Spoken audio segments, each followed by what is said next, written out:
কথা পড়ে অরিন চুপ করে রইল। এত কথা লিখে লিখে কত বছর নিয়ে বলবে। হঠাৎই অরিনের মাথায় কিছু আসলো। সে খাতায় লিখল, মোবাইলের মেসেজের মাধ্যমে আমরা কি কথা বলতে পারি? এবার শান্ত লিখল না, মাথা নাড়িয়ে বলল শান্ত আবার উঠে দাঁড়ালো। তার হাতের কাছে ফোন নেই। শান্তকে কেউই তেমন একটা কল করে না, তাই ফোনের খুব একটা প্রয়োজন তার পড়ে না। ফোন নিয়ে বসতেই অরিন জিজ্ঞেস করলো, ফোন নাম্বার বলুন। শান্ত বলল না। অরিন নিজেই শান্তর হাত থেকে ফোনটা নিয়ে নাম্বার নিতে নিতে বলল, হোয়াটসঅ্যাপ আছে তো আপনার? উত্তর আসলো না। নাম্বার সেভ করে হোয়াটসঅ্যাপে অ্যাড করলো অরিন। এরপর শুরু হলো মেসেজিং বার্তা, যেখানে শুরুতেই অরিন লিখছে, আপনি কি আমার উপর খুব রেগে? শান্ত দেখলো, কিছু সময় পরই উত্তর লিখল, আমার রাগ করাটা স্বাভাবিক নয় কি? আপনি রাগ করেছেন, আবার আমার সাথে স্বাভাবিক আচরণও করছেন। তাহলে আমি বুঝবো কি করে আপনি রাগ করেছেন? আমি তো স্বাভাবিক মানুষ নই, আমার খামতি আছে। আমি চাইলেও আপনার সাথে চিল্লাচিল্লি রাগারাগি করতে পারবো না। কথা বলতে না পারাটার সুযোগ নিলাম কি আর আমি? বলা যায়। অরিন তাকালো শান্তর দিকে। ছেলেটা কিভাবে ধাপ ধাপ উত্তর লিখছে। অরিন লিখল, আমি খুব দুঃখিত। বিশ্বাস করুন, আমি যা করেছি না বুঝে করে ফেলেছি। খামোখায় আপনাকে ঘৃণা করেছি। আমাকে কি ক্ষমা করা যায় না? আপনি চাইলে আপনিও আমায় একটা থাপ্পড় মেরে দিতে পারেন। কথা পড়ে হেসে ফেলল শান্ত। অরিন দেখল, সঙ্গে সঙ্গে লিখল, হাসছেন যে? হাসিটা কি অস্বাভাবিক কিছু? আমি হাসার মতো অবশ্যই কিছু বলিনি। বলেছেন আমি রাগ করিনি। আমি কারো ওপরেই খুব একটা রাগ করি না। আপনার পরিস্থিতি আমি বুঝেছি, তাই বেশি ভাববেন না। ক্ষমা করেছেন? শান্ত লিখতে ইচ্ছে করছিল। রাগ যেহেতু করিনি, ক্ষমা করার প্রশ্নটাই আসে না, কিন্তু বলল না, সংক্ষেপে জানালো, জি করেছি। সঙ্গে সঙ্গে এক প্রশান্তিকর হাসি ঠোঁটে লেপ্টে উঠল অরিনের। এই শহরে মানুষ চেনা দায়, কে ভালো কে মন্দ, বিষয়টা বুঝতে আমাদের প্রায় হিমশিম খেতে হয়। আমরা মানুষের দ্বারা প্রতারিত হই, ভালোবাসা পাই, আঘাত আসে যন্ত্রণা নিয়ে। তবুও জীবন কিন্তু অতি সুন্দর, বিচিত্রভাবে সুন্দর। হ্যালো গাইস, আমি আরজে আরহান। আপনাদের আবারও স্বাগত জানাচ্ছি আমার রেডিও তরঙ্গ FM এর শোতে। মানুষের সাথে কথা বলা আমার একটা দৈনন্দিন রোগ। রোগটা আমায় এমনভাবে প্রভাবিত করেছে যে 2-4 দিন আপনাদের সাথে কথা না বললে আমার কেমন নিঃশ্বাস আটকে আসে। মনে হয় জীবনে কি যেন নেই নেই ভাব। অদ্ভুত বিষয়। আবার কখনো কখনো এই দৈনন্দিন রোগ আমার ভালো লাগে না। মানুষের সাথে কথা বলতে ইচ্ছে করে না। মানে কি বলবো, ভালো মন্দ নিয়ে জর্জরিত আমি, তবুও জীবন সুন্দর। হঠাৎ কল বেজে উঠল।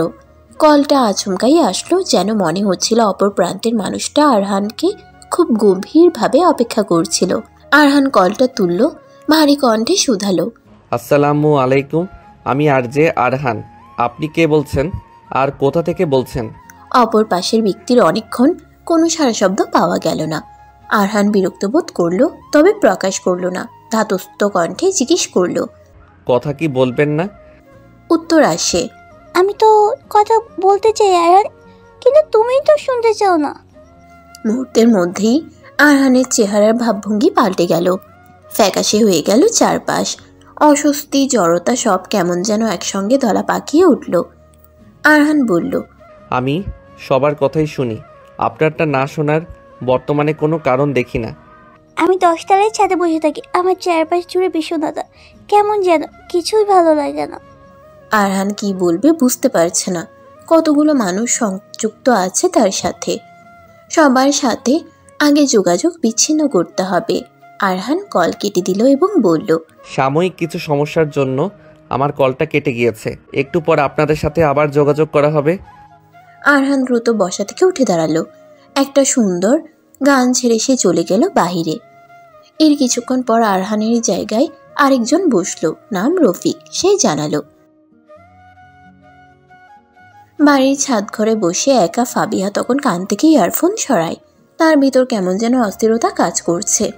কেন যেন বারবার মনে হচ্ছে কতক্ষণ আগের কল করা ব্যক্তিটি আর আরহানের বেরিয়ে যাওয়ার ঘটনার মধ্যে কোনো সাদৃশ্য আছে। কিন্তু কি? ফাবিহার হঠাৎ প্রবল মন খারাপ হলো। কেন হলো বোঝা গেল না। আপনি কি হাসান মাহবুবের বই পড়তে পছন্দ করেন? আচমকাই হাসান মাহবুব সম্পর্কের একটি বার্তা মেসেজ দেখতেই খানিকটা ভরকে গেল শান্ত। সরাসরি চাইল তখন অরিনের দিকে। অরিন আবার লিখল, না বানে, আপনার সামনে ওনার বই রাখা। এতক্ষণ পর শান্তর মনে পড়ল তার নিজের লেখা বইটার কথা। সে লিখল, ওহ আমি ওনার বই পছন্দ করি। শুধু ওনার নয়, এছাড়াও বড় বড় লেখক হুমায়ুন আহমেদ, রবীন্দ্রনাথ, কাজী নজরুল ইসলাম, সমরেশ মজুমদার, জহির রহমান সহ আরও অনেকের বই আমার পছন্দ। ও, আপনি বই প্রেমিক তাই তো? কিছুটা বলা যায়। আমিও হাসান মাহবুবের বই পড়ি। আমি আর ফাফিহা দুজনে ওনার অনেক বড় ফ্যান। এখনো লোকটাকে না দেখলেও আমি অজানা কারণে তার প্রতি একটা টান অনুভব করি। লোকটা যে কেন সবার সামনে আসে না কে জানে। লেখা পড়ে শান্ত কি লিখবে বুঝতে পারছে না। আচ্ছা, সে কি বলে দিবে আমি হাসান মাহবুব? বলা হলো না। শুকনো হেসে জানালো, লোকটা হয়তো আড়ালে থাকতে পছন্দ করে। হতে পারে, তবে এত বড় লেখক কেন সবার সামনে আসবে না? আমার সাথে কোনোদিন সাক্ষাৎ হলে আমি নিশ্চয়ই জিজ্ঞাসা করব, কেন জনসম্মুখে আসেন না। শান্ত এই প্রসঙ্গে আর কিছু লিখল না, অন্য কিছু লিখল। আপনি এখানে এসেছেন অনেকক্ষণ হয়েছে, আই থিঙ্ক এবার আপনার যাওয়া উচিত। অরিন মেসেজ পেয়ে হাসলো, বলল, তাড়িয়ে দিচ্ছেন নাকি? সঙ্গে সঙ্গে উত্তর এলো। বলা যায়। অদ্ভুত দৃষ্টি নিয়ে তাকালো অরিন। কি খারাপ লোক, মুখের উপর বলে দিল তাড়িয়ে দিচ্ছে। প্রকৃতিতে তখন নিভু নিভু অন্ধকার নামছে, তবে আকাশটা বেশ পরিষ্কার। আরহান ছুটে এসে দাঁড়ালো পুরান ঢাকার একটা 10তলা বিল্ডিংয়ের সামনে। তার সমস্ত শরীর ঘেমে নিয়ে একাকার। আজ একটা বিহিত না করলেই নয়। আরহানেরই ভুল হয়েছে। শুরু থেকে মেয়েটাকে যদি ঝাঁঝালো গলায় কিছু শোনানো যেত, তবে বোধহয় আজ রেডিওতে এত লোকের সামনে এভাবে কথা বলতো না। আরহান ফোন করলো। সেকেন্ডের মাথায় কল রিসিভ হলো। আরহান গম্ভীর কণ্ঠে বলল, কোথায় আছেন? অপর পাশের ব্যক্তিটি তখন খুশিতে আত্মহারা। সে বলল, তুমি এসেছো আরহান? খিচে চোখ বন্ধ করে নিল আরহান। রাগে তার সর্বাঙ্গ জ্বলছে। আরহান নিজেকে ধাতস্থ করার চেষ্টা করলো। আবারও জিজ্ঞেস করলো, কোথায় আছেন? ছোট্ট উত্তর, ছাদে। কল কেটে গেল। আরহান তড়িৎ বিল্ডিংয়ের ভিতরে ঢুকে লিফটে চড়ে দাঁড়ালো। মেয়েটার নাম বিথি। আরহানরা এর আগে যে বাড়িতে ভাড়া থাকতো সেই বাড়ির বাড়িওয়ালার মেয়ে। মেয়েটা আরহানকে প্রথম যেদিন দেখেছিল সেদিন থেকে পছন্দ করে, ভালোবাসে বলা যায়, কিন্তু আরহান বাসে না। সে সেরকম কোনো টান অনুভব করে না বিথির উপর। সে তো কখনো ওই নজরে তাকায়নি বিথির দিকে। এই ভালোবাসাবাসির ব্যাপারটা বিথির বাবা জেনে যান মাস খানেকের মাথাতেই। যেদিন শোনেন সেদিনে আরহানদের বাড়ি ছেড়ে বের হয়ে যেতে বলেন। আরহান শুরুতে এসব জানতো না, ওই দিনই জানে। তবে বিথির বিহেভিয়ার সে বুঝতো, যে বোঝাতো। কিন্তু মেয়েটা বুঝতে নারাজ। বিথির বাবা নানা রকম অপমানজনক কথা শোনায় আরহানকে। আরহান বিনিময়ে কিছু বলে না, নিঃশব্দে বাসা ছেড়ে আসে। কিন্তু তাতেও ক্ষান্ত হয় না বিথি। প্রায় ফোন করে আরহানকে। আরহান নিজের নাম্বার বদলেছে, কিন্তু তবুও বিথি জেনে যেত। কিভাবে জানতো আরহানের কাছে আজও অজানা। মোটামুটি সবই ঠিক ছিল। আরহান সেইভাবে কখনো ঝাঁঝালো গলায় কথা বলেনি বিথির সাথে। সে শান্ত মনে বারবার বুঝিয়েছে, কিন্তু আজ সহ্যের সীমা অতিক্রম করে ফেলেছে আরহান। এই মেয়ে তার ক্যারিয়ারে দাগ লাগাতে চাচ্ছে, এটা তো কিছুতেই আরহান মেনে নিবে না। প্রকৃতিতে নিস্তব্ধ এক বাতাস ছুটছে। ছাদের এক কিনারায় রেলিংয়ের উপর চুপচাপ বসে আছে বিথি। পরনে টপস আর প্লাজো, চুলগুলো খোলা, বাতাসে উড়ছে। তার মন খারাপ, বড্ডই মন খারাপ। আরহান তখন ঢুকলো ছাদের ভিতরে, উচ্চ আওয়াজে ডাকলো, বিথি। বিথির ভাঙা মন সঙ্গে সঙ্গে সতেজ হয়ে উঠল। সে উল্লাসিত এক নজরে পিছন ফিরে তাকালো। রেলিং থেকে নেমে আবেগে আপ্লুত কণ্ঠে শুধালো, তুমি এসেছো আরহান? আরহান উত্তর দিল না। বিনা বাক্যে সজোরে ঠাস করে একটা থাপ্পড় মেরে দিল বিথির গালে। বিথি স্তব্ধ। আরহান তীক্ষ্ণ স্বরে বলল, সমস্যা কোথায় আপনার? আপনার বাবা আর আপনি মিলে কি শুরু করেছেন আমার সাথে? নাটক মনে হয় সবটা। আপনি ফোন দিয়ে নাটক করেন, আপনার বাবার সামনে গিয়ে নাটক করে। শেষ কথাটা ধমক দিয়ে বলল আরহান। বিথি কেঁপে উঠল। এই প্রথম আরহানকে তার এতটা ভয় লাগছে। আরহান আবারও বলল, কি হলো, কথা বলিস না কেন? তুমি আমার তুই করে কেন বলছো আরহান? আরেকটা থাপ্পড় দেওয়ার জন্য হাত উঠালো আরহান, কিন্তু মারল না। বিথি খিচে চোখ বন্ধ করে নিল।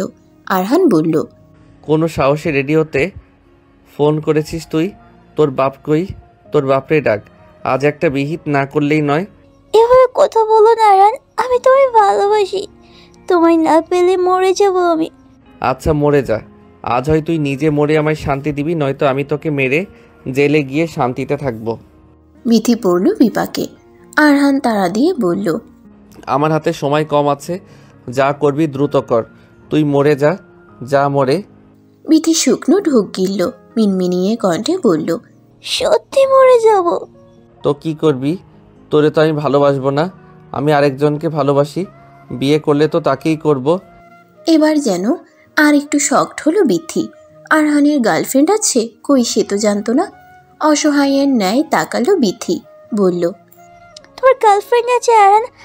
আরহান জবাব দিল না, বলল, এত কিছু বলার সময় নেই, তাড়াতাড়ি মরে যা। আয়, আমি তোকে মেরে দেই। এই বলে বিথির হাত ধরল আরহান। বিথি থমকে গেল, বলল, হাত ছাড়ো আরহান। আরহান তাচ্ছিল্য করে বলল, কেন ছাড়বো? আমায় না পেলে মরে যাবি নাকি? যা মরে। বিথি সেই প্রসঙ্গে কিছু বলল না, শুধু বলল, হাত ছাড়ো। আরহান হাত ছাড়ল না। সে বিথিকে ছাদের কিনারায় নিয়ে গেল, মাথাটা নিচের দিকে দেখিয়ে বলল, তাড়াতাড়ি কর। ঠিক সেই মুহূর্তে ছাদে এসে হাজির হলো বিথির বাবা আমজাদ হোসেন। আরহানের কাণ্ডে তিনি বিক্ষিপ্ত মেজাজে বললেন, এসব কি হচ্ছে আরহান? আরহান থেমে গেল, ছেড়ে দিল বিথিকে। বিথি ঘাবড়ে গিয়ে তৎক্ষণাৎ ছুটে এলো বাবার কাছে, কান্না মিশ্রিত কণ্ঠে বলল, আরহান পাগল হয়ে গেছো বাবা? আরহান উচ্চ আওয়াজে হেসে উঠল, বলল, পাগল হয়ে গেছি মানে? তুমি তো বলেছ আমায় না পেলে মরে যাবে, তো মরে যাচ্ছ না কেন? বিথি চুপ হয়ে গেল। পরিবেশ কিছু সময় চুপ থাকলো। আরহান নিজের তীক্ষ্ণ মেজাজ দূর করার চেষ্টা চালালো। আমজাদ হোসেন কিছু বলতে গেলেন। আরহান তাকে থামিয়ে ঠান্ডা মাথায় বলল, মরে যাওয়া বলাটা যতটা সহজ, মরে গিয়ে দেখানোটা ততটা সহজ নয় বিথি। আর তুমি মরে গেলে কি হবে? কার কি এসে যাবে? ভাবো কি তুমি মরে গেলে আমি তোমার হয়ে যাব? আজ পর্যন্ত কোনোদিন শুনেছ মরে গিয়ে কেউ কারো হয়ে গেছে? তুমি মরে গেলে আমার কিছু আসবে যাবে না, কিছুদিন খারাপ লাগবে, এরপর সব ঠিক। এই ব্যস্ত শহর কোনো মৃত্যু বেশি দিন মনে রাখে না।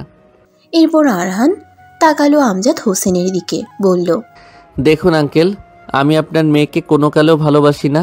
আপনার মেয়ে আমাকে ডিস্টার্ব করতো। আপনি ওই দিন আমাকে আমার বন্ধুদের অনেক কথা শুনিয়েছেন, আমি কিছু বলিনি, চুপচাপ চলে এসেছি। আপনার মেয়েকে বোঝান আমার তাকে চাই না। আর আপনিও জেনে রাখুন আপনার মেয়েকে আমার লাগবে না। ভালো থাকবেন। চলে গেল আরহান। পিছনে বাপ মেয়ে তাকিয়ে আছে, কারো মুখে কোনো কথা নেই। কথাটা সব হারিয়ে গেল নাকি? সন্ধ্যা শেষে বাড়ি ফিরছিল তৌহিদ। আজ কেমন কেমন করে যেন ভার্সিটি থেকে বের হতে এত দেরি হয়ে গেল। হঠাৎই তৌহিদের নজর গেল তার থেকে খানিকটা দূরে রিকশায় চড়ে বিথি আর আমজাদ হোসেনকে যেতে। তৌহিদ কিছু বলল না, দাঁড়িয়ে থেকে শুধু তাদের যেতে দেখলো। কেমন যেন লাগলো দুজনকে। জেগে আছেন রাত্রির মায়া? আমি কিন্তু জেগে আছি। এই যে অসময়ে রাত্রির ছবি আঁকছি একা একা। এখন রাত কয়টা বাজে? প্রায় 12টার কাটায় ছুঁই ছুঁই। এই গভীর রাত্রির সময়ে আমি এসেছি আপনাদের সাথে কথা বলতে, কথা শুনতে, আর কিছু সময় আড্ডা দিতে। আসসালামু আলাইকুম, আমি আরজে আরহান। আপনারা শুনছেন রেডিও তরঙ্গ 92.2 রেডিও FM। বর্তমানে আমি আছি ফেসবুক লাইভে। এত রাতে অবশ্যই কল করে কথা বলার মতো মুহূর্তে আপনারা নেই। মাইক্রোফোনের মাথায় রাতের আধারের ভিড়ে কণ্ঠ শোনা যায় আরহানের, গম্ভীর এক থমথমে কণ্ঠ। বেশিরভাগ শ্রোতারা তখন কানে ইয়ারফোন গুজে লেপ্টে আছে বিছানায়। কেউ বা রাত্রি জাগা পড়ায় ফাঁকি দিয়ে শুনছে টেবিলে বসে। কেউ কেউ আছে বারান্দায় আনমনা রূপে বসে। ইয়ারফোন গুজে নিঃশব্দে শুনছে সবাই আরহানের ভারী কণ্ঠখানা। খারাপ লাগছে না মোটেও। কেমন নিস্তব্ধতা ঘিরে ধরেছে চারপাশে। মনে হচ্ছে কেউ বুঝি আছে আশেপাশে, সঙ্গে দূরে, তবুও আছে, আলাপ করছে নিঃসংকোচে। আরহান শান্ত স্বরে শুধালো, রাত বেরাতে মানুষকে বিরক্ত করা আমার একটা অদ্ভুত স্বভাব। স্বভাবটা বাজে নাকি সুন্দর আমি আজও ধরতে পারিনি। স্বল্প আওয়াজে মৃদু হেসে ফেলল আরহান। নিস্তব্ধ প্রকৃতিতে খুবই সুন্দর শোনালো সেই হাসিখানা। শ্রোতারা বুঝি তৃপ্তি নিয়ে শুনল। আরহান হাসি থামিয়ে বলল, কি অদ্ভুত না, আমি গানের ভাবনাতেই বলে দিচ্ছি আমার এই বাজে স্বভাব, অথচ বলার বেলাতে বললাম স্বভাবটা বাজে নাকি সুন্দর ধরতে পারছি না। ফেসবুক লাইভে কে যেন কমেন্ট করলো, লাগে বড়ই অদ্ভুত আর পাগলাটে লাগে। আরহান কমেন্ট পড়ে হাসলো, জানালো, বোধহয় আপনি মানুষটা আমায় ধরতে পেরেছেন, আবার বোধহয় পারেননি। বিভ্রান্তিকর কথা তবুও আরহান বলছে। এত রাতে মানুষের সাথে বিভ্রান্তিকর কথা বলাটা খুব কি দরকার আছে? কি জানি, আরহানের বোধহয় ভালো লাগছে। সে হেসে উঠে আবার। বিছানায় চিত হয়ে শুয়ে আছে ফাবিহা। কানে ইয়ারফোন, গায়ে জড়ানো পাতলা কাঁথা, মাথার উপর সিলিং ফ্যানটা তখন ভন ভন করে ঘুরছে। এসি অফ, তবুও খানিকটা শীত শীত লাগছে। ফাবিহার পাশে বেঘরে ঘুমাচ্ছে অরিন। ফাবিহা শুয়ে শুয়ে শুনছে আরহানের কণ্ঠ। ছেলেটার কণ্ঠটা এত পছন্দ ফাবিহার, তবুও আজ তার বড্ড মন খারাপ। তখনকার ওই মেয়েটার কল করা আর আরহানের বেরিয়ে যাওয়ার ব্যাপারটাই ফাবিহার কেন খারাপ লাগছে? যদিও এতটা খারাপ লাগার মতো কিছু ঘটেনি, তবুও খারাপ লাগছে। ফাবিহা ভাবল সে কি আরহানের প্রেমে পড়েছে? সঙ্গে সঙ্গে চমকে উঠল ফাবিহা। না না, এসব কি ভাবছে সে? ইয়ারফোনে তখনও আরহানের কণ্ঠ শোনা যায়। কি যেন বলছে ছেলেটা। ফাবিহা চোখ বন্ধ করে নিল। নিঃশব্দে শুনতে লাগলো আরহানের কণ্ঠখানা।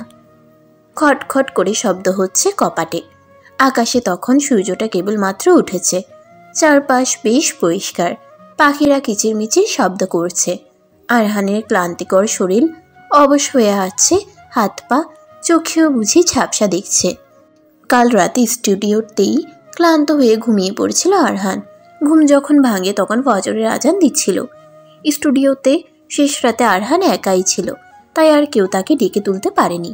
আরহান ফজরের নামাজ পড়েই এসেছে বাড়ি। কাল সারা রাত বোধহয় বাড়ির গেটটা খোলা ছিল, ভুল হয়ে গেছে। আরহান বুঝতে পারেনি ব্যাপারটা। আরও 2-3 বার দরজায় খটখট আওয়াজ হতেই তৌহিদ এসে দরজা খুলল। হাই তুলতে তুলতে বলল, সারা রাত তুই কোথায় ছিলে আর তোর ফোন বন্ধ কেন ছিল? আরহান হেলে ধুলে ভিতরে ঢুকলো, কোনো রকমে উত্তর দিল, স্টুডিওতেই ঘুমিয়ে গিয়েছিলাম, ফোনে বোধহয় চার্জ নেই। আর কোনো কথা হলো না। আরহান গিয়ে শুয়ে পড়ল শান্তর পাশ দিয়ে। আর তৌহিদও কপাট আটকে চলে গেল নিজের বিছানায়। দূর থেকে বিষয়টা লক্ষ্য করলো অরিন, কারণ সে মাত্রই এসে দাঁড়িয়েছিল ফাবিহার কক্ষের বারান্দায়। সময়গুলো সব কেমন যেন অদ্ভুতভাবে ছুটে যাচ্ছে। দেখতে দেখতে মাস পেরুলো, কেমন করে বোঝা গেল না। অরিনরা চলে গেল সেদিনই। এতবার থাকার কথা বলল, থাকলোই না। বিয়ের ঝাঁক ঝমক ডেকোরেশন সবই মিলিয়ে গেল সেই কবেই। ফাবিহা আর আরহানের সাথেও তেমন আর সাক্ষাৎ হয় না। হয়েছিল মাসের 2 তারিখ, কারণ ওই দিন ভাড়া দিতে এসেছিল আরহান। বাড়তে কোনোরূপ কথা হয়নি তাদের। শুধু আরহান এলো, ভাড়া দিয়ে চলে গেল। মাসুদ উদ্দিন ভেতরে আসতে বললেও আসলো না, শুধু বলেছিল ওর তাড়া আছে। আজ সোমবার, সকাল থেকেই বৃষ্টি। ফাবিহার মনটা খুব খারাপ, ভার্সিটি অফ। এছাড়াও আজ 4 দিন হবে রাহেলা বাড়ি নেই, গ্রামে গিয়েছে। রাহেলা বাড়ি না থাকলে বাড়িটা পুরো খা খা করে, আবার থাকলে এত কথা বলে যে ফাবিহার মাঝে মধ্যে বিরক্ত লাগে। মানে সমস্যাটা হলো রাহেলা থাকলেও জ্বালা, না থাকলেও জ্বালা। দরজায় নক পড়ল। ফাবিহা উঠে এসে বলল, কে? উর্মি এসে দাঁড়ালো তখন, বলল, কি করছো ফাবিয়া? ফাবিহা শুকনো হাসলো, বলল, তেমন কিছু না ভাবি, কিছু বলবে? ভাবছিলাম দুপুরের খাবারটা তোমার ভাইয়ের সাথেই খাবো। অফিস যেতে যাচ্ছ ভাইয়া? লাজুক মুখে মাথা নাড়ালো উর্মি। ফাবিহা মৃদু হেসে বলল, কিন্তু বাইরে তো বৃষ্টি। সমস্যা হবে না, গাড়ি নিয়ে চলে যাব। তুমি কি একা থাকতে পারবে? পারবো, যাও তুমি। উর্মি খুশি হলো, উত্তেজিত কণ্ঠে বলল, সত্যিই যাব। ফাবিহাও মাথা নাড়িয়ে জানালো। উর্মি তৎক্ষণাৎ ছুটে গেল ডাইনিং টেবিলের কাছে। বাড়িতে মাসুদ উদ্দিন ও রিনা বেগম নেই, আজ একদিন। কাল তারা গিয়েছেন দেশের বাড়ি।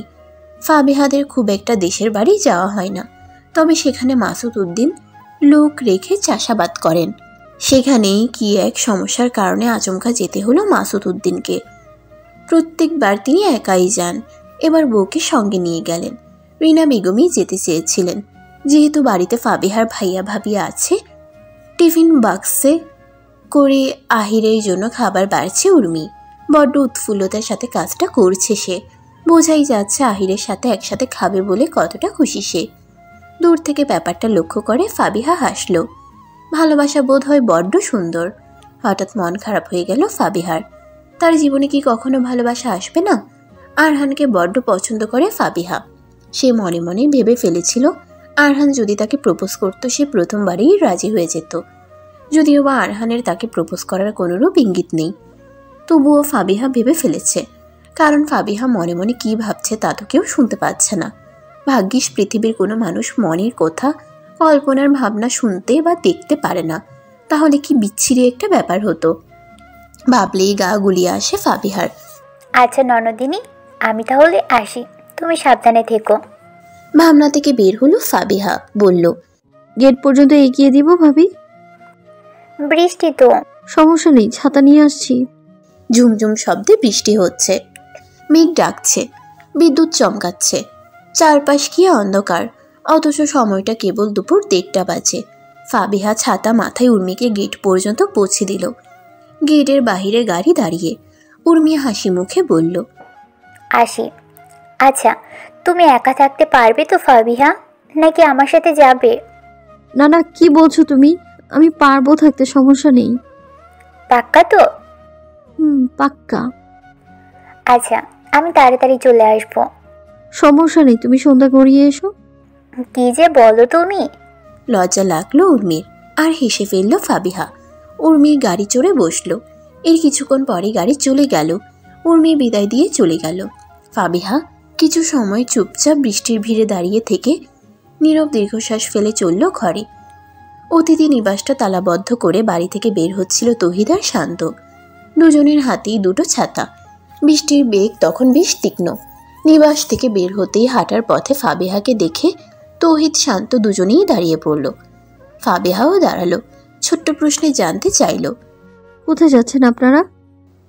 তৌহিদ উত্তর দিল, একটু কাজ ছিল তাই বাইরে যাচ্ছে, ফিরতে খানিকটা দেরি হতে পারে, একটু খেয়াল রাখবেন। ঠিক আছে, কিন্তু আপনারা দুজন আরেকজন নেই, সে যাচ্ছে না? না, ওর ফিরতে দেরি আছে, রাত হবে, আমরা তার আগে চলে আসবো। ও আচ্ছা, জি। সাবধানে যাবেন। অবশ্যই। তৌহিদ আর শান্ত বেরিয়ে গেল। ফাবিহা তখনও ঠাই দাঁড়িয়ে। কিছু সময় পর ফাবিহা আচমকা উপলব্ধি করল এই বিশাল 2 বাড়িতে সে একা আছে, একদম একা। আকাশে মেঘ ডেকে উঠল, শীতের বাতাস তাকে ছুঁয়ে দিল। খানিকটা আতঙ্কিত লাগলো শরীর। ফাবিহা দ্রুত পায়ে হেঁটে গেল মায়াকুঞ্জে। ফাবিহা যেই মুহূর্তে বাড়ির দরজার মুখে গেল, সেই মুহূর্তেই আচমকা পিছনে কিসে যেন পড়ে যাওয়ার শব্দ পাওয়া গেল। সে দ্রুত পিছন ফিরল, দেখল অতিথি নিবাসের ছোট্ট গেটের কাছ দিয়ে লুটিয়ে পড়ে আছে আরহান। মুহূর্তের মধ্যেই কেমন যেন লাগলো চারপাশ। ফাবিহা তার মাথার ছাতা ফেলে দৌড়ে গেল আরহানের কাছে। আরহানের সমস্ত শরীর বৃষ্টির পানিতে চিপচিপে ভিজে। অতিথি নিবাসের গেট মুখটা খানিকটা ঢালু, হালকা বৃষ্টিতেই সেখানে পানি জমে। আরহান পড়েছে সেই পানির উপরই, যার দরুন পড়ে যাওয়ার শব্দটা এত বৃষ্টির ভিড়েও শুনতে পেল ফাবিহা। আরহানের সাদা শার্টটায় লাল লাল কি যেন লেপ্টে। ফাবিহা ছুটে এসে মাথাটা কোলে তুলে নিল। হতভম্ব কণ্ঠে প্রশ্ন করল, কি হয়েছে আপনার? আরহান জবাব দিল না। ফাবিহা দেখতে পেল আরহানের কপাল চুয়ে রক্ত ঝরছে। এবার যেন আরো বেশি আতঙ্কিত, বিস্মিত হলো ফাবিহা। বৃষ্টির পানিতে সেও ভিজছে। হুঁশ হলো না তার। আরহানের গাল ধরে অপ্রস্তুত কণ্ঠে আবারও জিজ্ঞেস করল, এসব কি করে হলো আরহান? আরহান উত্তর দিল না। এক পলক তাকিয়ে চোখ বন্ধ করে নিল। হঠাৎ ফাবিহার অসহায় লাগলো তখন। আচমকা এসব কি ঘটে গেল বুঝতে পারল না সে। আকাশটায় আবারও মেঘ ডাকে, বিদ্যুৎ চমকায় বারংবার। চারপাশ লাগে নিস্তব্ধ, বিষণ্ণ, একাধারে ভয় ভয় ভাব। সব মিলিয়ে কেমন যেন এক আতঙ্কিত পরিবেশ। টিপ টিপ শব্দে তুমুল হুল্লোড়ে বর্ষণ হচ্ছে। আকাশের কালো মেঘে আধারের ছায়ারা বিদ্যমান। ঝনঝন শব্দে জর্জরিত চারপাশ। থমথমে হাবভাব। ফাবিহা আর আরহান তখনও চুপচাপ বসে। বৃষ্টির পানিতে তাদের সমস্ত শরীর ভিজে হচ্ছে একাকার। ফাবিহার অস্থির শরীর, কাঁপা কাঁপা হাত, সে হাত দিয়ে চেপে ধরে আছে আরহানের কপাল। তবুও রক্ত পড়া কমছে না, গল গল করে তারা যেন বেরিয়েই আসছে।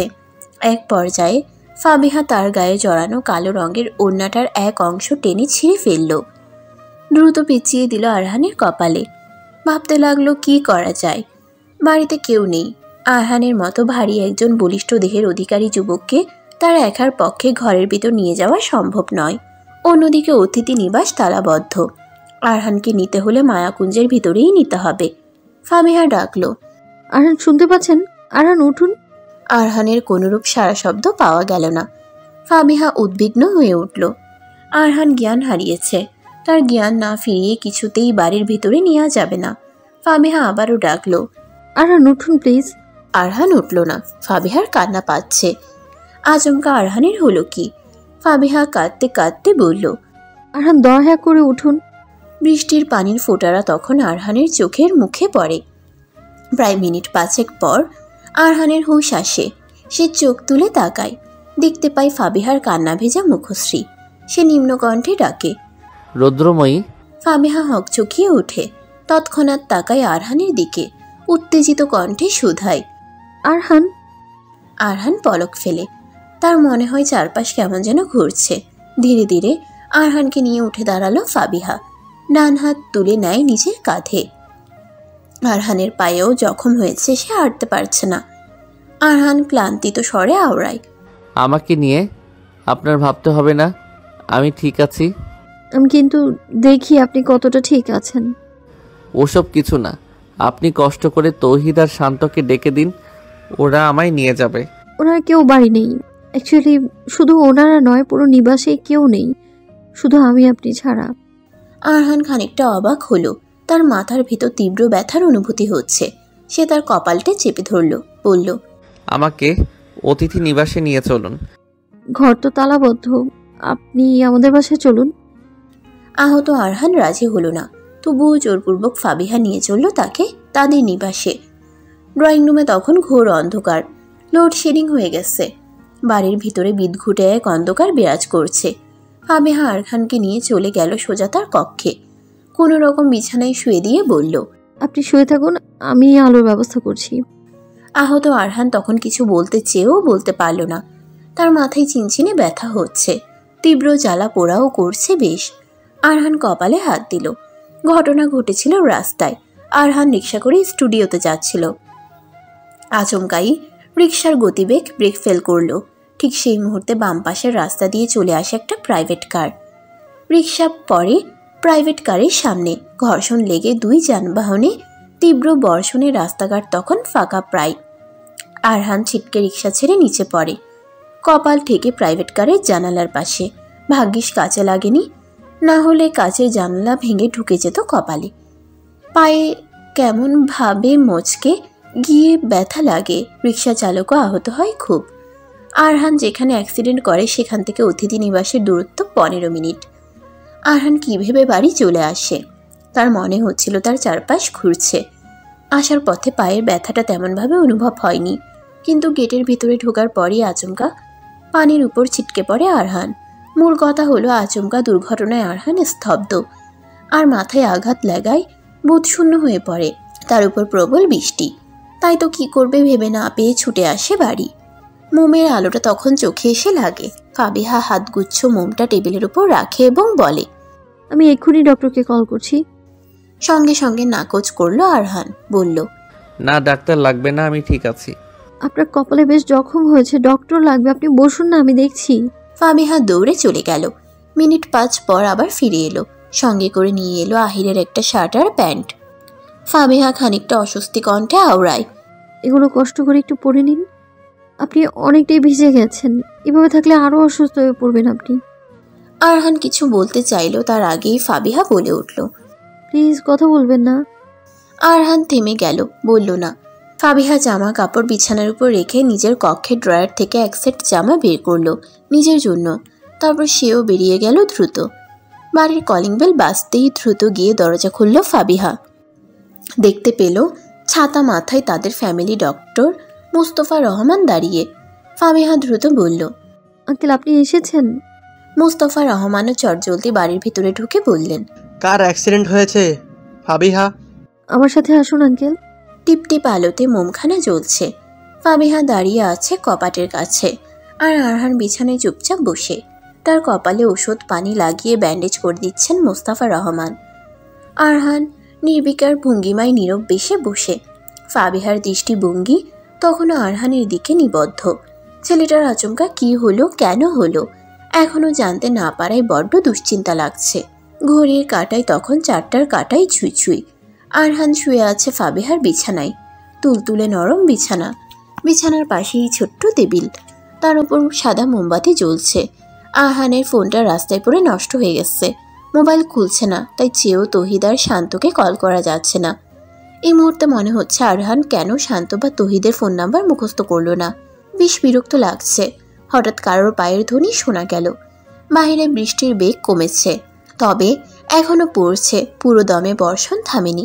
আরহান পায়ের ধ্বনির আলাপ পেতেই দরজার সামনে তাকালো। সাদা সালোয়ার কামিজ আর লাল ওড়না পরিহিত ফাবিহা এসেছে। চুলগুলো খোলা, মুখমণ্ডলে কোনো শ্বাস নেই। আরহান দৃষ্টি নামিয়ে নিল। ফাবিহার হাতে সুপের বাটি। সে এগিয়ে এলো, আরহানের কাছ দিয়ে বসে বলল, এগুলো খেয়ে নিন। আরহান না কুচকায়, সুপ তার মোটেও পছন্দ নয়। সে বলল, এসব নিয়ে যান, এগুলো আমি খাই না। খাই না বললে তো চলবে না, এগুলো খেয়ে দ্রুত ওষুধ খেতে হবে আপনাকে। ডাক্তার কি এগুলো খেতে বলেছে? জি বলেছে। মিথ্যে বলছেন?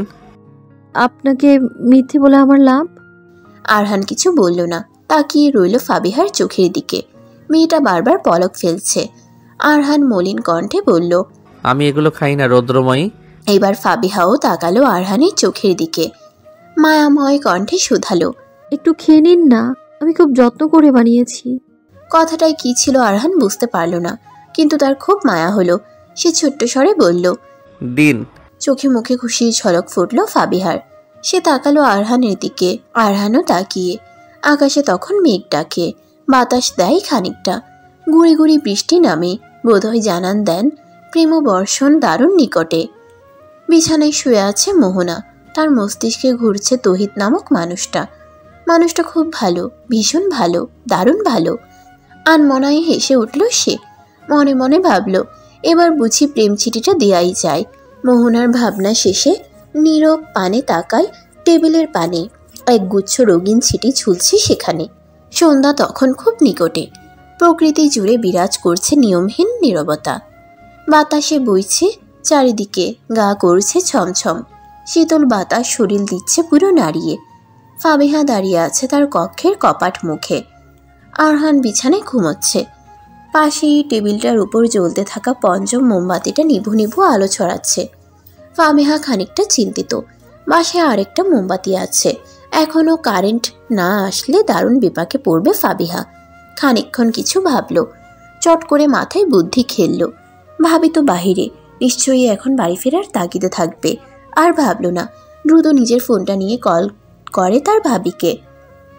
তাদের ঘরে চার্জার লাইট আছে, কিন্তু সমস্যাটা হলো সেটাই চার্জ নেই। লাস্টবার ব্যবহার করে আর চার্জ দেওয়া হয়নি। হ্যালো ভাবি। অপর পাশের মানুষটা তখন খানিকটা চিন্তিত। সে শুধায়, তুমি ঠিক আছো তো ফাবিহা? ফাবিহা বেশ অবাক স্বরে বলল, আমার আবার কি হবে? না, বাহিরে যে ঝড় শুরু হয়েছে, তারপরও তুমি একা। আমি যে আসবো তারও উপায় নেই। আচমকা এত ঝড় বৃষ্টি নামবে বুঝতে পারিনি। আমি ঠিক আছি ভাবি। উর্মি শান্ত হলো। ফাবিহা আরো বলল, শোনো না ভাবি, তুমি আসার সময় 1 প্যাকেট মোমবাতি নিয়ে এসো। বাসায় কারেন্ট নেই, চার্জার লাইটারও চার্জ নেই। বাসায় যা মোমবাতি ছিল তাও প্রায় শেষের পথে। রাতে কারেন্ট না আসলে আমরা বিপাকে পড়ব। উর্মি মন দিয়ে ফাবিহার প্রতিটি কথা শুনল, এরপর বলল, ঠিক আছে, আমি এক্ষুনি আসছি। তাড়াহুড়ো করতে হবে না ভাবি, তুমি তোমার মতো করে সময় নিয়ে এসো। ভাইয়াকে সঙ্গে নিয়ে এসো। দেখি, বেশি দেরি হলে আমি চলে আসবো। আচ্ছা ভাবি, সাবধানে এসো। কল কেটে গেল। রৌদ্রময়ী শুনছেন? আরহানের নিম্ন স্বরের কণ্ঠ শোনা যায়। ফাবিহা দ্রুত এগিয়ে আসে, বলে, জি বলুন, ঘুম ভেঙে গেছে আপনার? আরহানের উসখুস চাহনি, চোখ দুটোই হালকা লাল রং বিদ্যমান। সে শুধায়, আমি অতিথি নিবাসে যেতে চাই। এখানে কি আপনি খুব অস্বস্তি বোধ করছেন আরহান? বিষয়টা তেমন নয়। তাহলে কেমন বুঝিয়ে বলুন। বুঝিয়ে বলতে পারছি না। কেন? কৌতূহলী কণ্ঠ ফাবিহার। আরহান উত্তর দিল না, শুধু বলল, সব কেনর উত্তর হয় না। আমি কি অবুঝ? হতে পারে। চোখ রাঙিয়ে তাকালো ফাবিহা। আরহান মৃদু হাসল। ফাবিহা বলল, লোকমুখের ভয় পাচ্ছেন? আপনি পাচ্ছেন না? মানুষের কথা আজকাল আর ভাবি না। তবুও কলঙ্কিত হতে তো সময় লাগে না। আমার চেয়ে আপনার বেশি ভয় পাওয়াটা কি খুব বেশি স্বাভাবিক কিছু? আমি তো অস্বাভাবিক কিছু দেখি না। আপনার সাথে কথায় পারা যাবে না। আপনি বোধহয় ভুলে যাচ্ছেন আমি একজন আরজে, যার কাজই হলো কথা বলা। থেমে গেল ফাবিহা। আরহানও কিছু বলল না, চুপ করে রইল কিছুক্ষণ। হঠাৎই আকস্মিক এক প্রশ্ন করে বসলো ফাবিহা। বলল, কখনো কাউকে ভালোবেসেছেন আরহান? কথাটা বলেই ঠোঁট কামড়ে দিল ফাবিহা। এ কি বলে ফেলল সে? আরহান কিছু সময় ফাবিহার দিকে তাকিয়ে থেকে লম্বা একটা দীর্ঘশ্বাস ফেলল। এরপর দৃষ্টিতে সরিয়ে শীতল কণ্ঠে শুধালো, কাউকে ভালোবাসার জন্য মানুষের মধ্যে একটা বিশেষ গুণ থাকার প্রয়োজন। আমি মনে করি আমার মধ্যে সেই বিশেষ গুণটি নেই। আমি প্রেমিক হিসেবে কখনোই ভালো হব না। জামাই হিসেবে নিশ্চয়ই ভালো হবেন। আমারও বিভ্রান্তকর প্রশ্ন। ফাবিহা তবুও বলে দিল। লজ্জিত স্বরে মাথা নুইয়ে বলল, দুঃখিত। আরহান হাসল, স্বল্প আওয়াজে জানালো, ক্ষমা চাওয়ার মতো কোনো ঘটনা ঘটল কি? ফাবিহা উত্তর দিল না। আরহান বলল, আপনাকে কি ধন্যবাদ দেওয়া উচিত? না দিলেও চলে। ঠিক আছে, ধন্যবাদটা আপাতত আমার কাছেই থাকুক, কোনো একদিন ফেরত দেব। ধন্যবাদ কি ফেরত দেওয়া যায়? ধন্যবাদের পরিবর্তে উপকার করা যায়। আচ্ছা শুনুন, আই অ্যাম সরি। ফাবিহার আকস্মিক চাহনি, বিস্ময়ে ভরা মুখ, কৌতূহলী প্রশ্ন। হঠাৎ আরহানের পলক্ষীন দৃষ্টি। সে আওড়ায়, কোনো এক রাতে আমি আপনার সাথে বোধহয় বাড়াবাড়ি রকম কিছু আচরণ করে ফেলেছিলাম আমি। ফাবিহা চিন্তায় মশগুল হলো। হাজার চেষ্টা করলেও মনে পড়ল না কোন রাতে আরহান বাড়াবাড়ি রকম কিছু করেছিল তার সাথে। আরহান বলল, আসলে আমার একটা সমস্যা আছে। আমি যখন মাথায় তীব্র ব্যথা অনুভব হয় তখন আমি একটু উদ্ঘাটের মতো কাজকর্ম করি। তৌহিদ শান্ত জানে। ফাবিহা বোধহয় এবার মনে পড়ল, গায়ে হলুদের রাতে আরহান একটু অস্বাভাবিক আচরণ করেছিল। ফাবিহা শুকনো হেসে জানালো, ওহ এই ব্যাপার, ইটস ওকে, আমি কিছু মনে করিনি। আরও কিছু সময় গেল। আকাশের মেঘ জমা ভাব খানিকটা কমল। বৃষ্টি শেষ হলো বেশ আগে। ফাবিহা তখন রুমে নেই। আরহান অনেক ভেবে আস্তে আস্তে শোয়া থেকে উঠে বসল। এবার ঘরে না গেলেই নয়। মেয়েটা এত জেদি, কিছুতেই যেতে দিতে চাইছে না। কিন্তু আরহানের এবার যেতেই হয়। এতক্ষণে নিশ্চয়ই তৌহিদ আর শান্ত চলে এসেছে। শালার ফোনটা নষ্ট হয়ে সবচেয়ে বিচ্ছিরি কাণ্ড হয়েছে। না হলে ফোন করেই ডাকা যেত। আচ্ছা, এখান থেকে চেঁচিয়ে ডাকলে শুনতে পাবে? ছ্যাঃ, আঘাত পেয়ে মাথা খারাপ হয়ে গেল নাকি? এ কি তো অল্প স্বরে কথা বলতেই কষ্ট হচ্ছে, সেখানে নাকি চেঁচিয়ে ডাকবে। রক্তক্ষরণ আবারও ঘটাতে চাইছে বোধহয়। আরহান কপালে হাত দিল। মাথার মধ্যে সে কি তীব্র ব্যথা। আরহান আস্তে ধীরে উঠে দাঁড়ানোর চেষ্টা করলো। পায়ের ব্যথার জন্য দাঁড়ানোও যাচ্ছে না। আরহান তবুও দাঁড়ালো। হঠাৎই 2 কদম হাঁটতে গিয়েই পড়তে নিল আরহান। সঙ্গে সঙ্গে ফাবিহা দৌড়ে এসে ধরল তাকে। উত্তেজিত কণ্ঠে বলল, আরে আরে আপনি উঠতে গেলেন কেন? আরহান নিজেকে সংযত করে বলল, আমাকে যেতে হবে। ঠিক আছে, আমি কি আপনাকে ধরে রাখবো? যদি রাখেন। আপনি চান আমি আপনায় ধরে রাখি? কারো চাওয়াতে কি কেউ কাউকে ধরে রাখতে পারে রৌদ্রময়ী? ফাবিহা উত্তর দেয় না, চুপ করে রয়। আস্তে করে আরহানকে বসিয়ে দেয় বিছানায়। বলে, তৌহিদ ভাইয়ারা চলে এসছেন, আপনি বসুন, আমি তাদের ডেকে নিয়ে আসছি। ফাবিহা কথাটা বলেই বেরিয়ে গেল। কারেন্ট চলে আসলো সেই মুহূর্তে। আরহান চুপচাপ বসলো খাটে, চোখ বন্ধ করে নিল। হঠাৎ হন্তদন্ত হয়ে মায়া কুঞ্জের দিকে ছুটে আসলো তৌহিদ আর শান্ত। দুজনেরই আতঙ্কিত শরীর, থমথমে চেহারা। তৌহিদ দ্রুত রুমে এসে হতভম্ব কণ্ঠে বলল, আরহান। তৎক্ষণাৎ চোখ খুলে ফেলল আরহান। চেয়ে দেখল কপাট মুখে তৌহিদ আর শান্ত দাঁড়িয়ে। তারা এগিয়ে এলো। শান্তর চোখ ছলছল করছে। তৌহিদ উত্তেজিত কণ্ঠে বলল, এগুলো কি করে হলো? বলে কপাল পায়ে হাত রাখলো তৌহিদ। আরহান বলল, আরে তেমন কিছু হয়নি, সামান্য অ্যাক্সিডেন্ট। শান্ত হাত ইশারায় বোঝালো। এটা সামান্য অ্যাক্সিডেন্ট। আরহান বলল, আরে আমি ঠিক আছি, ফাবিহার জন্যই সুস্থ আছি। তোরা আমাকে দ্রুত অতিথি নিবাসে নিয়ে চল। তহিদ এগিয়ে গেল ফাবিহার দিকে, শান্ত স্বরে বলল। আপনাকে অসংখ্য ধন্যবাদ ফাবিহা।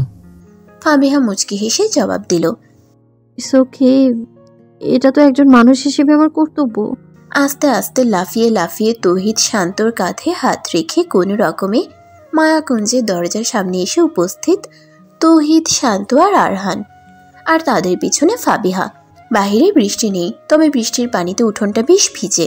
আরহান তার এক পা উচকিয়ে দাঁড়িয়ে আছে, চিন্তিত স্বরে বলল, এবার কিভাবে যাব? তহিদ কিছু সময় চুপ থেকে আচমকাই চোখ টিপ মারল শান্তকে। শান্ত ব্যাপারটা বুঝতে পেরে হাসলো। এরপরই দুজন মিলে আচমকাই কোলে নিল আরহানকে, সঙ্গে বলল, এইভাবে। আরহান আকস্মিক কাজে থমকে গিয়ে বলে উঠল, আরে এটা কি করছিস? ঠ্যাং ভাঙা বন্ধুকে বাড়ি নিয়ে যাচ্ছে। তহিদের উত্তর। আরহানকে কোলে নিয়ে উঠোনে নেমে পড়ল শান্ত আর তহিদ। পিছনে এদের কাণ্ড দেখে হেসে ফেলল ফাবিহা। যেতে যেতে আরহানের কণ্ঠ শোনা যায়, সে বলে, শালারা, আমি যদি পড়ি তাহলে তোদের একটার কপালেও বউ নেই। প্রতি উত্তরে শান্ত এক হাত নাড়িয়ে কি যেন বলল।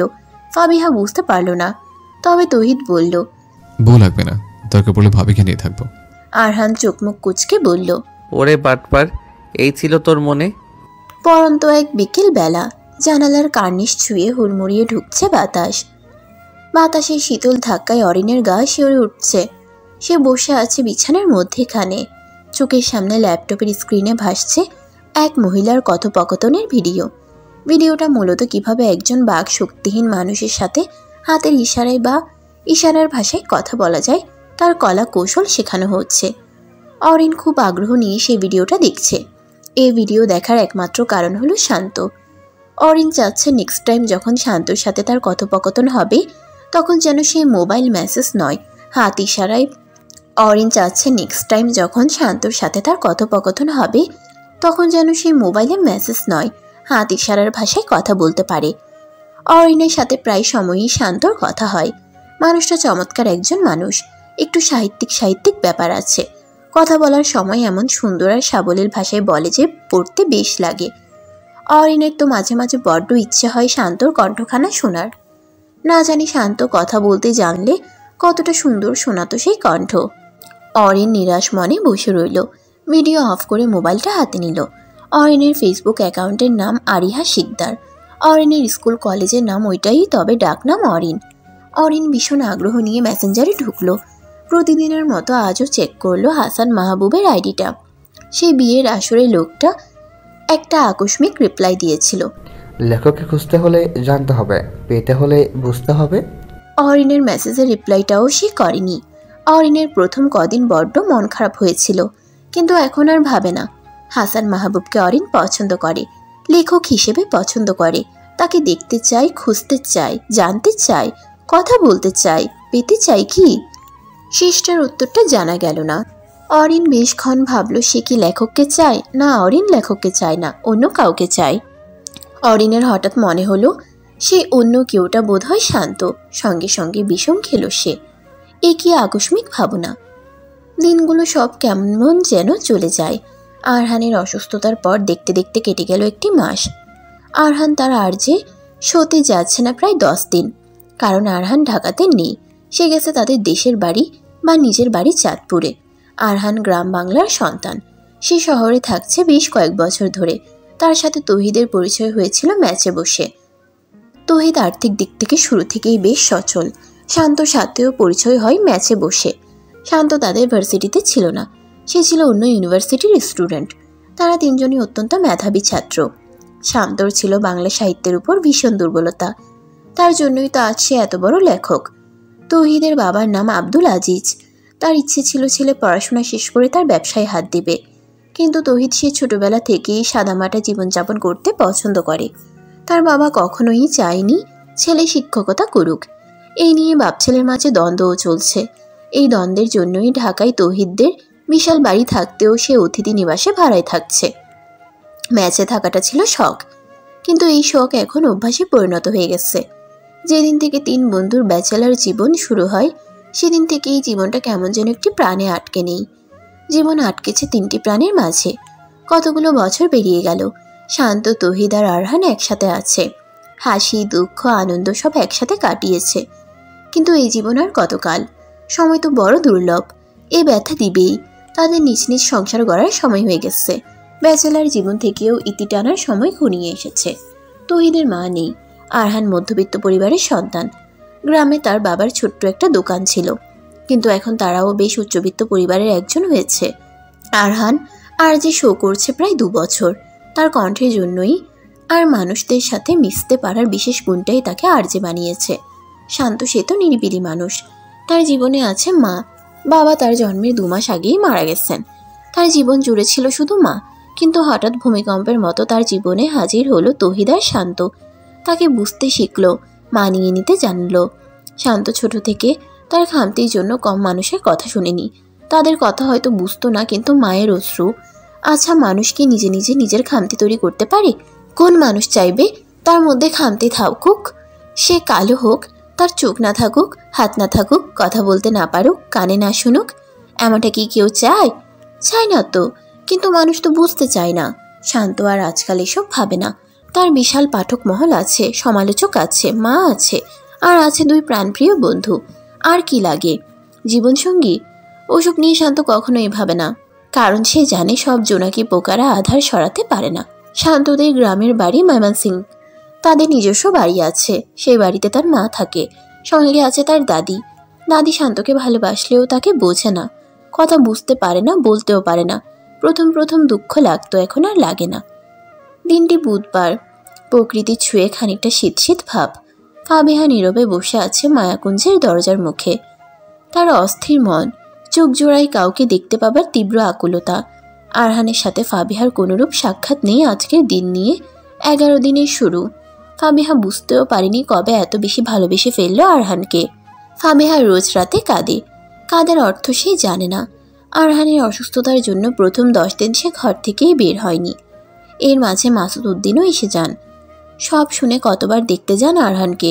রিনা বেগমও চিন্তিত হন দারুণ। ছেলেটার আচমকা এমন দুর্ঘটনা ঘটে গেল। এরপরে 10 দিন আরহান আর যে শো করে, খানিকটা সুস্থ হয় তখন। এরপরে সে গ্রামে চলে যায়। গ্রাম থেকে তার চাচা আসেন তাকে নিতে। আরহানও যেতে বাধ্য হয়, আর সেই থেকে আরহানের শূন্যতা ফাবিহাকে কাঁদায়। অদ্ভুতভাবে সে বুঝতে পারে আরহান ছাড়া ফাবিহা থাকতে পারে না। তাই ফাবিহা সিদ্ধান্ত নিয়েছে আরহান ফিরলেই তার মনের কথা আরহানকে বলবে। ফাবিহার দিনরাত দুশ্চিন্তায় কাটে। আরহান কি তাকে ভালোবাসবে? তাকে বুঝবে? যদি না মানে তখন কি হবে? আপা, এত কি ভাবেন? আচমকাই রাহেলার কণ্ঠটা কানে আসতেই চমকে উঠল ফাবিহা। বলল, কই কিছু না তো। রাহেলা আয়েশ করে বসলো ফাবিহার পাশ দিয়ে। নরম গলায় বলল, আপা, আমি গ্রাম দিয়ে আইসি আজ 5 দিন। আপনারে দেখি আপনি সারা দিন মনমরা হইয়া এহান ওহান বইয়া থাকেন, ভার্সিটিও যায় না। কি হয়েছে আপা?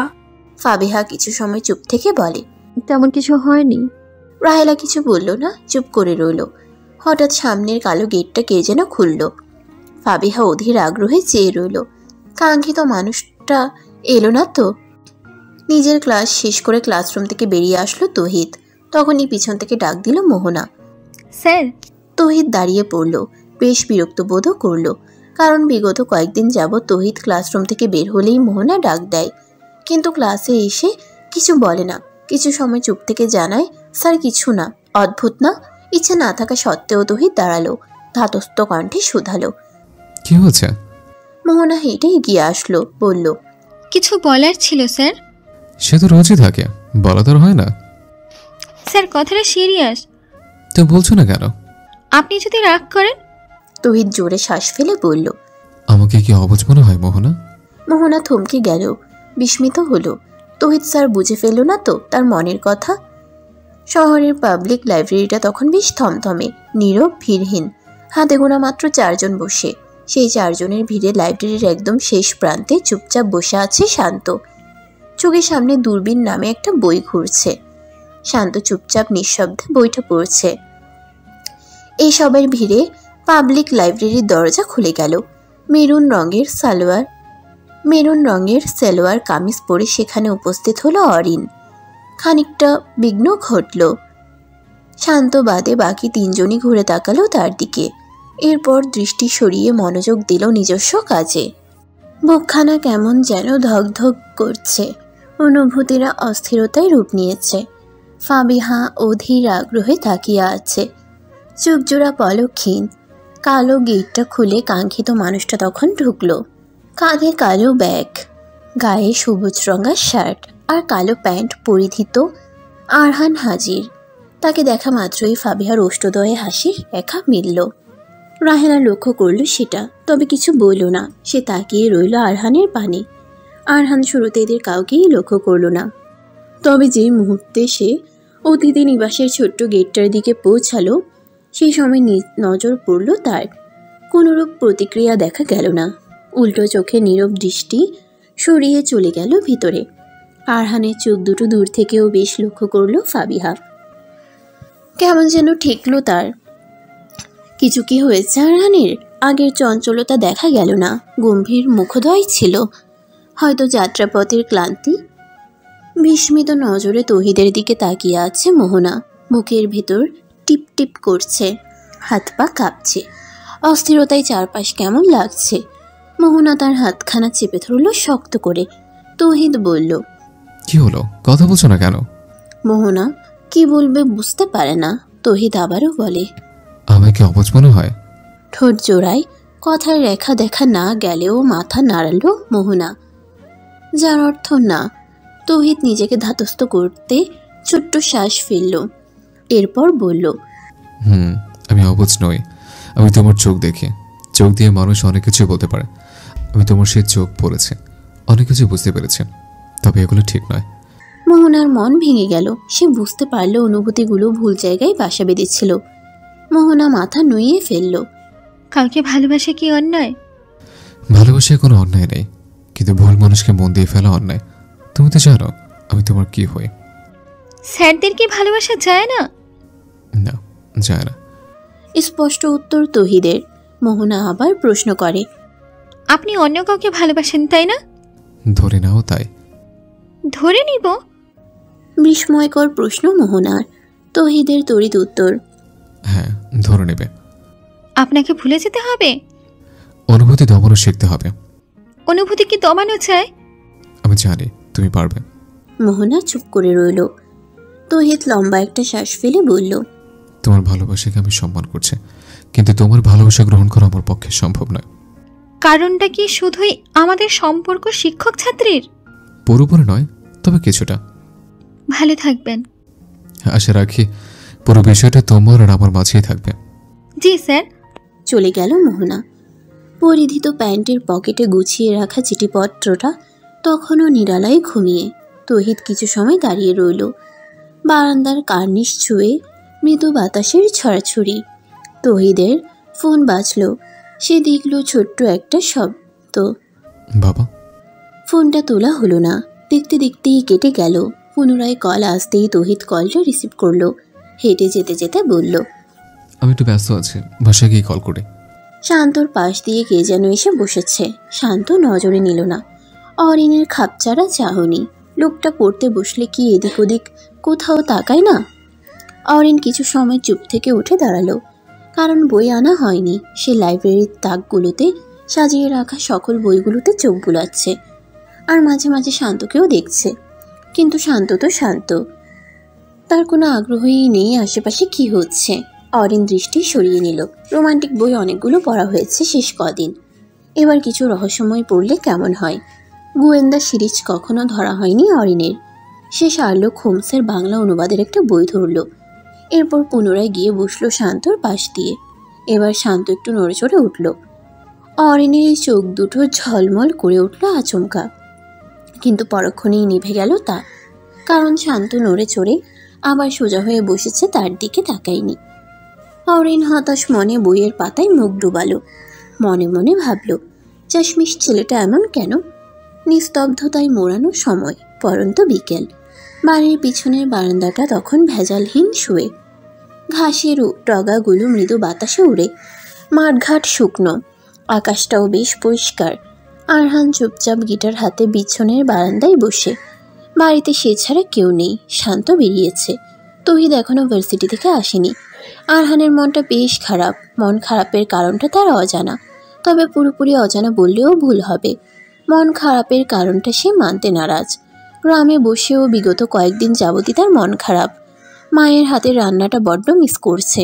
কাল থেকে আবার আর যে জীবন শুরু করবে আরহান, সে এখন পুরোপুরি সুস্থ।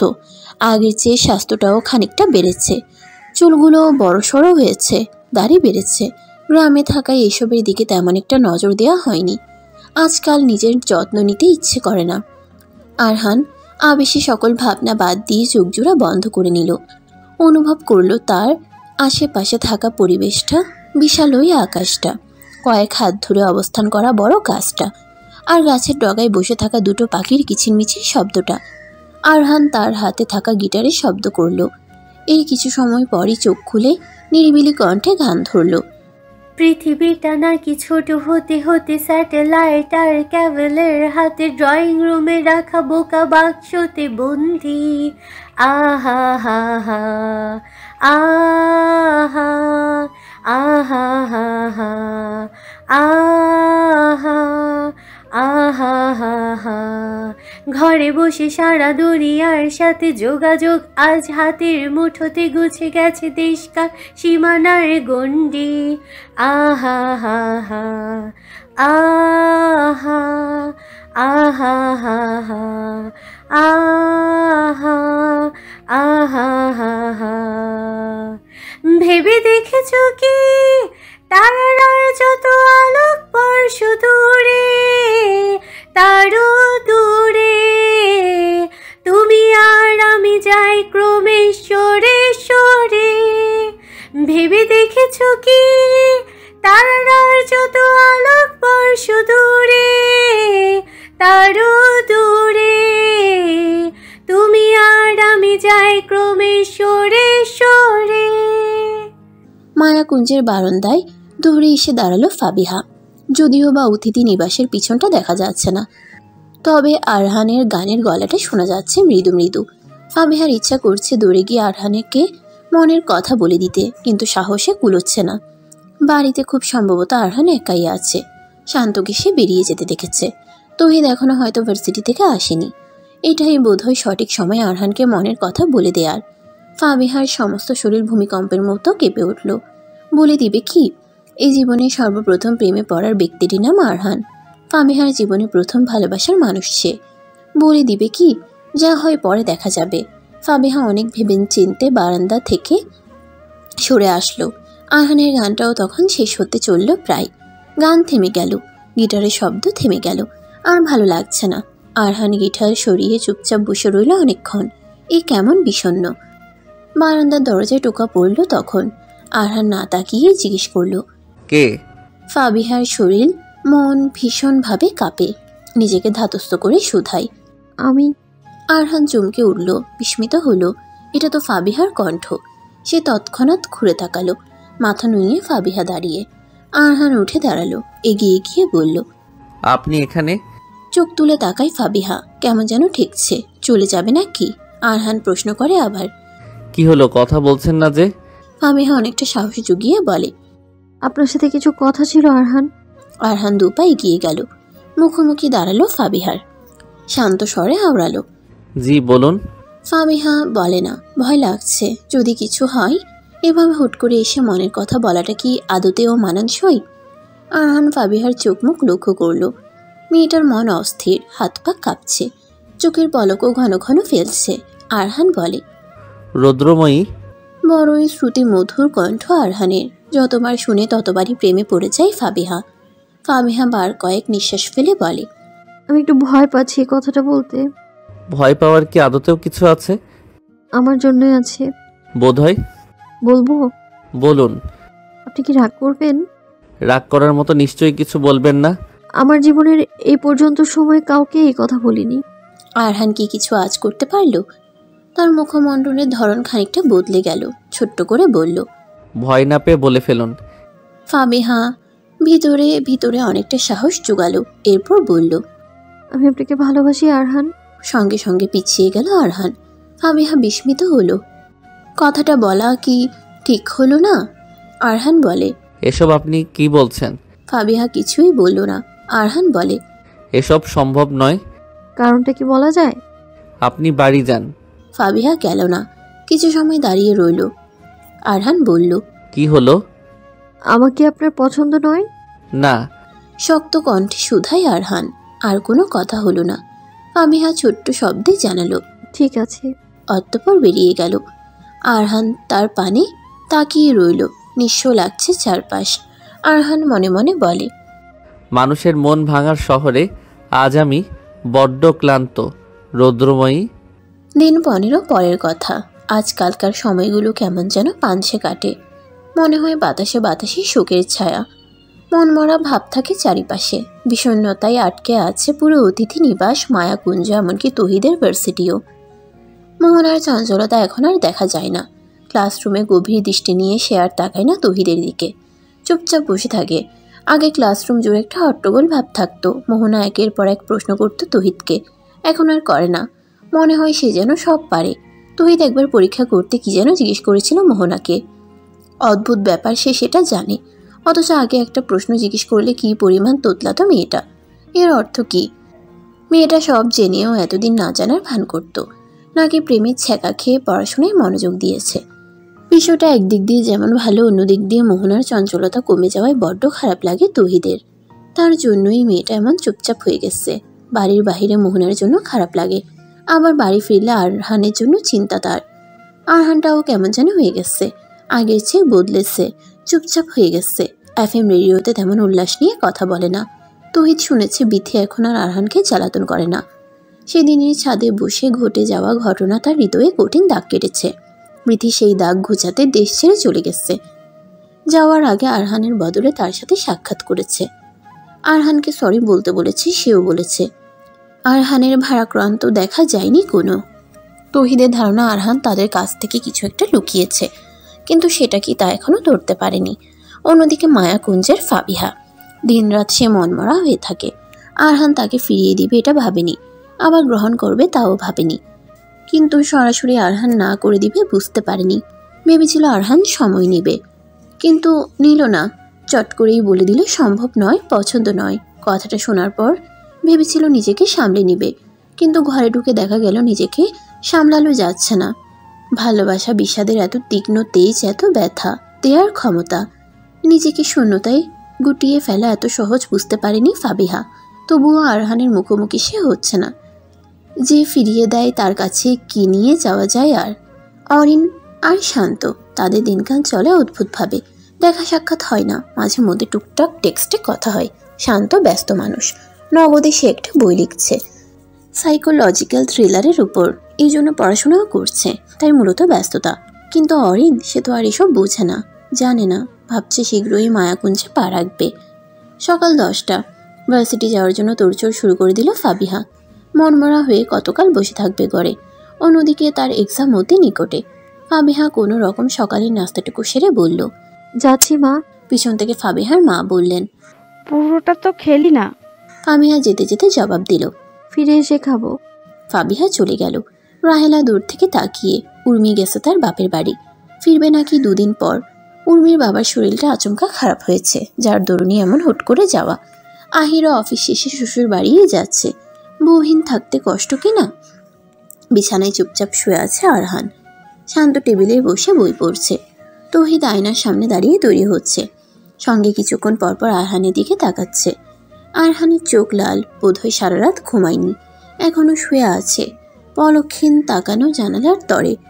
তহিদ পরিধিত শার্টের বোতাম আটকাতে আটকাতে ডাকল,